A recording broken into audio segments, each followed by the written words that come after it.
Morning সবাইকে, কেমন আছো সবাই? আশা করি ভালো আছো আর আমরাও ভালো আছি। আমার চ্যানেল ডলিস ক্রেজিয়াস ব্লগসে তোমাদেরকে আবার স্বাগত। আর আজকে জানো তো কি, আজকে জন্মাষ্টমী মানে গোপালের জন্মদিন। আজকে কিন্তু অনেকের বাড়িতেই পুজো হয়, তাই আমার শাশুড়ি মা আজকে বিভিন্ন ধরনের ভোগ রান্না করেছেন সেই সকাল থেকে।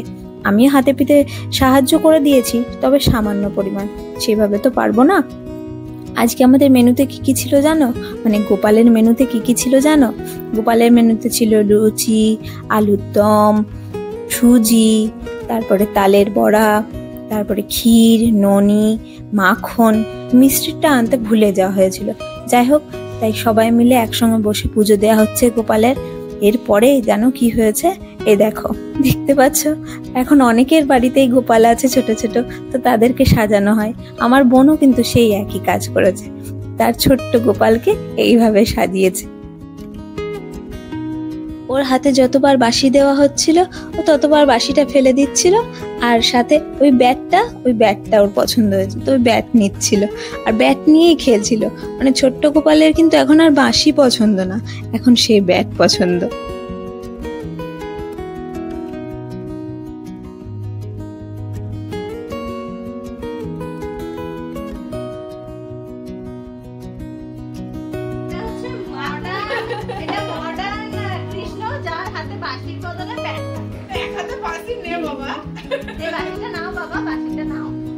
পুচকের পর্ব তো শেষ হয়ে গেল, জন্মাষ্টমীও হয়ে যাচ্ছে প্রায়। আমি তোমাদেরকে বলেছিলাম আমার সাথে আমি কি কি উপহার পেয়েছি সেগুলো তোমাদের দেখাবো। তো এই হচ্ছে ডাং করে রাখা রয়েছে। তো এবার চলো দেখাই আমার সাথে কি কি পেয়েছি। এই হচ্ছে প্রথম জিনিস, যেটা আমার হাজবেন্ড আমাকে দিয়েছে, পলার আংটি। আমার ভীষণ ইচ্ছা ছিল বহুত দিন ধরে যে আমি একটা পলার আংটি পরবো।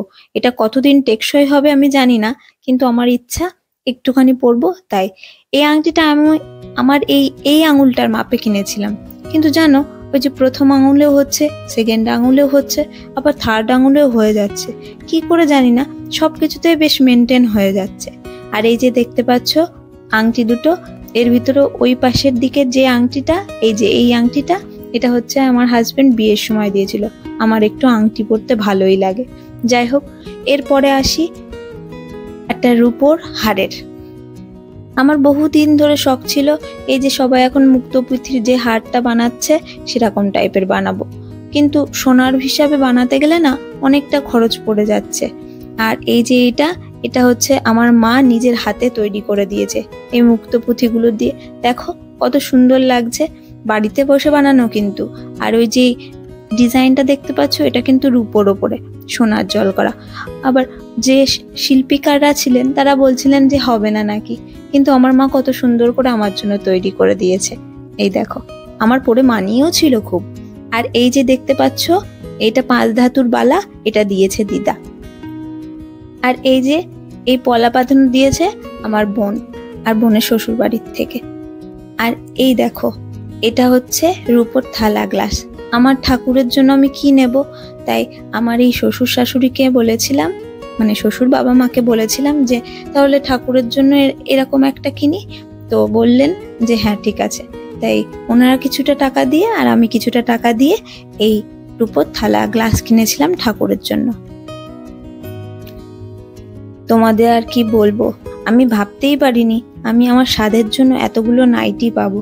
আর সত্যি নাইটি আমি পরি মোটামুটি ধরে নাও আমার 2 বছর, তো নাইটি একদম কিনতেই লাগবে না। নাইটিগুলোও খুব সুন্দর সুন্দর দিয়েছে। আর সত্যি বলতে কি, এই সময় আমার কিন্তু নাইটির দরকার হবে। আর ভগবান কেন জানি আমার মনের কথা বুঝতে পারে, হয়তো এই জন্যই এতগুলো নাইটি। আচ্ছা দেখো দেখো কখানা পেয়েছি, 1খানা, 2খানা, এই 3খানা, এটা পিঙ্ক কালারের, এই 4খানা। আচ্ছা, তারপরে আসছে 5খানা, এইটার মতো আবার আর একটা পেয়েছি একই রকম জানো। এই দেখো একটা হলুদ, তারপরে একটা লাল। সবকটার কাপড়ই সুন্দর, সবকটাই খুব সুন্দর দেখতে, কিন্তু ব্যাপারটা হচ্ছে আমি তো হাতা ছাড়া পরি না, সব কটার হাতা আবার মারতে হবে। এতগুলো হবে আমি কিছুতে ভাবতেই পারিনি, কি অদ্ভুত না। আমার এক বান্ধবী মানে নন্দিতা, সে আবার দিয়েছে বেড কভার। আমার বোনের বান্ধবী হয় সে। বেড কভার আমার আগাগোড়াই খুব পছন্দের, মানে বেডটাকে সাজিয়ে গুছিয়ে রাখতে আমার খুব ভালো লাগে, যার জন্য বেড কভার দিয়েছে। আমি ভীষণ খুশি হয়েছি। আবার কে যেন একটা টাওয়েল দিয়েছে। যাই হোক, টাওয়েলটা হয়তো কাজে লেগে যাবে, জানি না কে দিয়েছে। আমি সঠিকভাবে দেখিনি কে কি দিয়েছে, কিন্তু যে যা দিয়েছে আমি ভীষণ খুশি হয়েছি। এইবার আসি শাড়ির পালায়। এই দেখো, একজন দিয়েছে পিঙ্ক দিয়ে সবুজ দিয়ে শাড়ি। আমার এই ধরনের ডিজাইনগুলো হালকা পাতলার উপরেও খুব ভালো লাগে, এগুলো পরলে মার্জিত সভ্যও লাগে, সেই জন্য আমার এই শাড়িটাও খুব পছন্দ হয়েছে। আচ্ছা, এরপরে আছে আরো একখানা শাড়ি, দেখো একটা ব্লু কালারের। এই দেখো, এটাও বেশ সুন্দর। এটা কোনো পুজো আচ্ছা বা বিয়ে বাড়িতেও পরা যেতে পারে।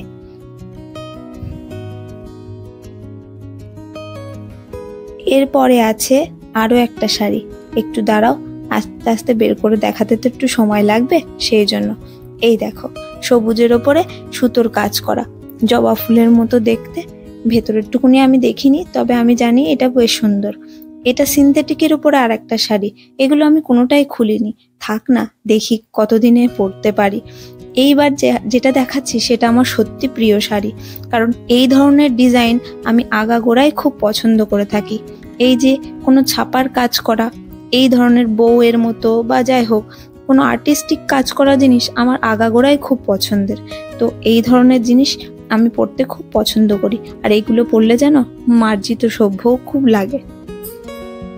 আর এইটা কে দিয়েছে জানো? এইটা আমি জানি কে দিয়েছে। এটা দিয়েছে আমাদের সেজো জেঠিমা। সেজো জেঠিমা আবার আমার ওনাকে পাঞ্জাবিটা দিয়েছিল, যেটা আমার ওই শাড়িটার সঙ্গে ম্যাচিং এ হয়ে গিয়েছিল। এছাড়াও আরো একটা শাড়ি আমি পেয়েছি, সেটা হচ্ছে আমাদের এই ছোট বৌদি, ছোট দাদা, ওরা দিয়েছে, মানে শ্বশুর বাড়ির পক্ষ থেকে এটা দিয়েছে। এটা খুব সিম্পল কালার, কিন্তু খুব ভালো।